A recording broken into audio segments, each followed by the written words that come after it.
La série des Color Flow, en fait,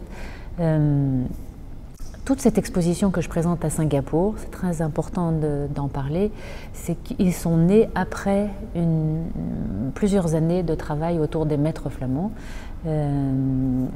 Ça fait 4 ans que je me suis enfermée dans une ascèse très rigoureuse, dans une retraite solitaire.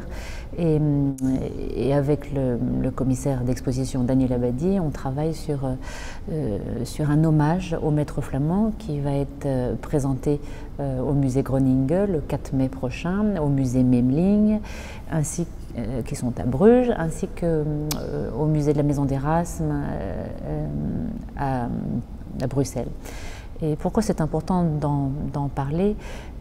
Parce que toute cette exposition que j'ai créée et toutes ces séries sont issues de toutes ces années de réflexion autour des maîtres flamands. Par exemple, les Color Flow, je vais tout de suite essayer de vous montrer ça. Je suis partie d'un tableau de Van Eyck, d'un portrait de son épouse, qui s'appelle Margaretha.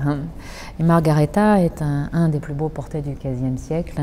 Et Van Eyck a tenté de transmettre au travers ce portrait de son épouse tout un mystère extraordinaire, parce qu'elle a tant à nous dire et pourtant elle est dans un calme et une méditation intérieure et on a l'impression qu'elle nous dit rien.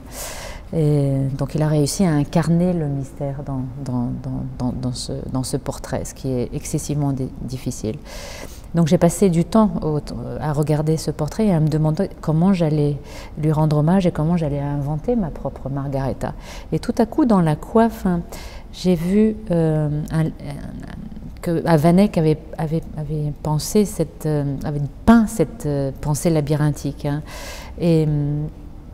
Et donc, la pensée labyrinthique, c'est vraiment, depuis nos mythes les plus anciens, quelque chose qui a fasciné les hommes depuis toujours.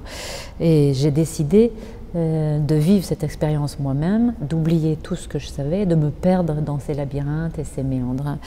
Et en fait, ça va beaucoup plus loin que l'interprétation de l'âme de Margaretha, ce que je pensais faire au départ. Je me suis rendu compte que ces méandres, que ces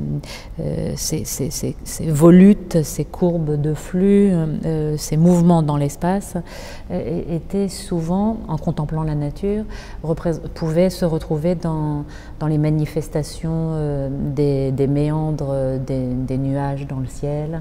Ou récemment, j'étais au Canada au bord du fleuve Saint-Laurent. J'ai vu que quand le fleuve se retirait avec les marées, il y a des mouvements de méandres dans l'eau qui vivent de la même manière, qui s'expriment de la même manière.